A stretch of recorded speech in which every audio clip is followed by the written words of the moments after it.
So how did you guys get into doing this? Do you have a background of fixing up backyards and homes and that sort of thing? Yeah, I mean, I was an interior designer. I went to FIT. I mean, like you said, I'm up there. I grew up in Utica and in Sylvan Beach.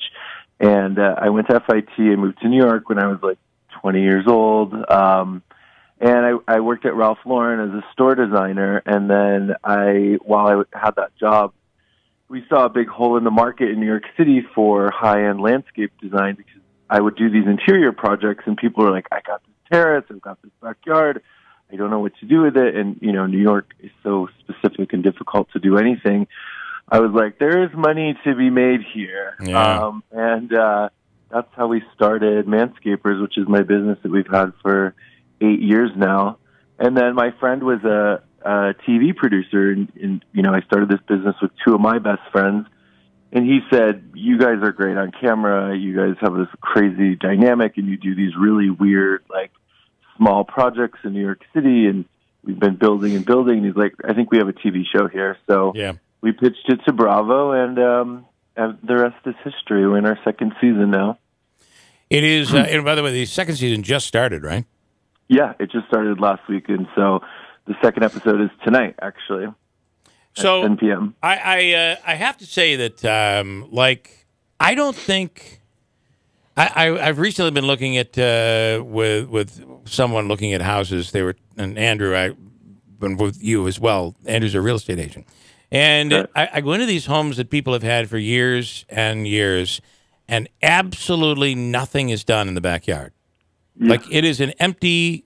It's lawn, and I think that this current generation, especially in the COVID shutdown, people have had time to really come up with all sorts of ideas, and also programs like yours and HGTV.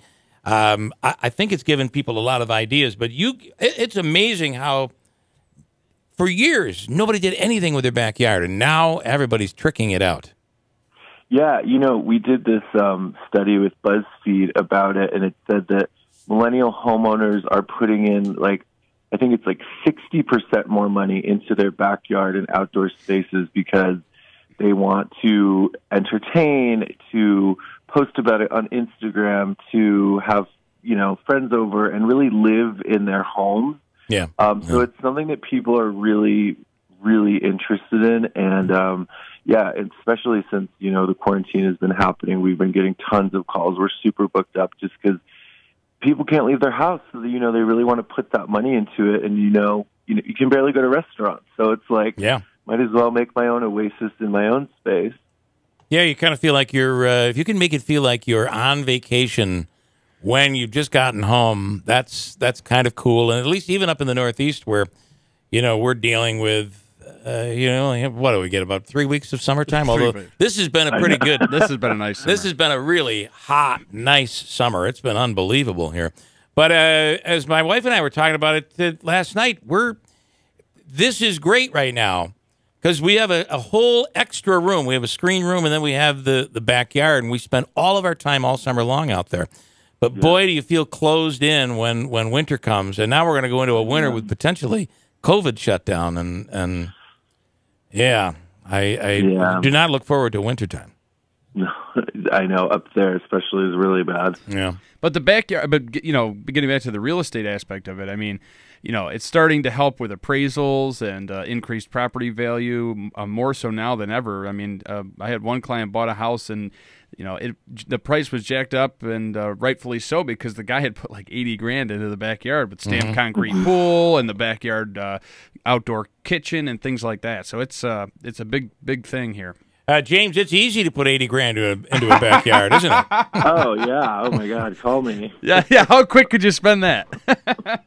Very. Well, I'm watching the show. It's always interesting. Are you the money guy on there? Who's the money guy? That's we're all designers. Me and Mel actually went to design school together, and I do deal with the money a lot. That's something that just because it interests me. I love getting checks.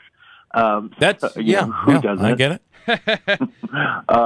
But yeah, we kind of have, I think for television, we a little bit more have our own defined roles, but we kind of really do stick to them, actually.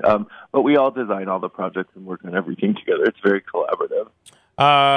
Yeah, and somebody would be like, "Well, what's your budget?" Well, I think we can put 20,000 into this project. Mm-hmm. And then you're always like, "Ooh, I don't think so. You're gonna need 45. You're gonna have." Yeah, exactly. At least. And through the magic of television, they just say yes, and that's There's a lot.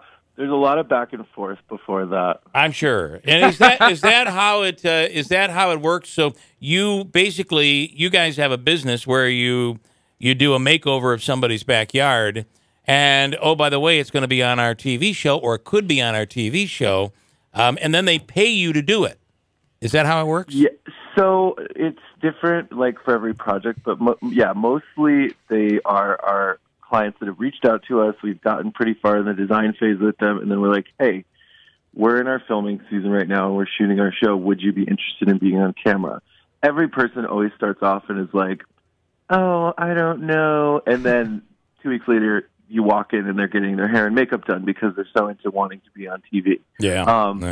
There's something like seductive about being featured on television. And it's like, well, when am I going to get this opportunity any other time?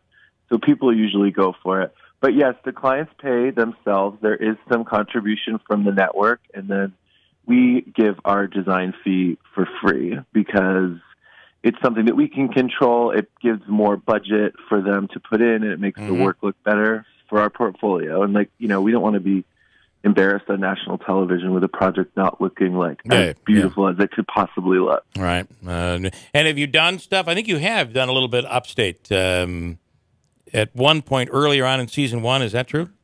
Yeah, we did.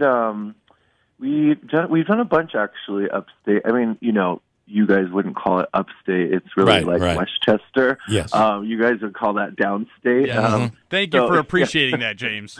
Yeah. But, when you live in New York City, anything above the Bronx is upstate. Yes, so, yeah, we've done upstate. Okay. All right. A little brief, and again, it is on, I'm sorry I've been saying and promoting that it was on HGTV, and I knew it wasn't, okay. and I apologize. It's Bravo. Right. And you're on tonight. What time and what does tonight's episode feature? So 10 p.m. tonight on Bravo. It's a great, beautiful renovation of a Brooklyn brownstone, 2 floors. And there's a little drama, of course, wouldn't be complete without a little drama between me and my business partner, Mel, about some of the budget. So back to that budget talk. Yeah. All right. That always creates the most heated arguments, I believe. So. Oh, yes, it does. All right. Pretty cool. And now you're out in California and you're playing the TV life. Not bad. Pretty successful. Congratulations on that. Thanks, Bill. It's great to talk to you guys. All right. James DeSantis. Right. Okay. Thanks so much. Thank you. Bye. It's on Bravo tonight. It's called Backyard Envy.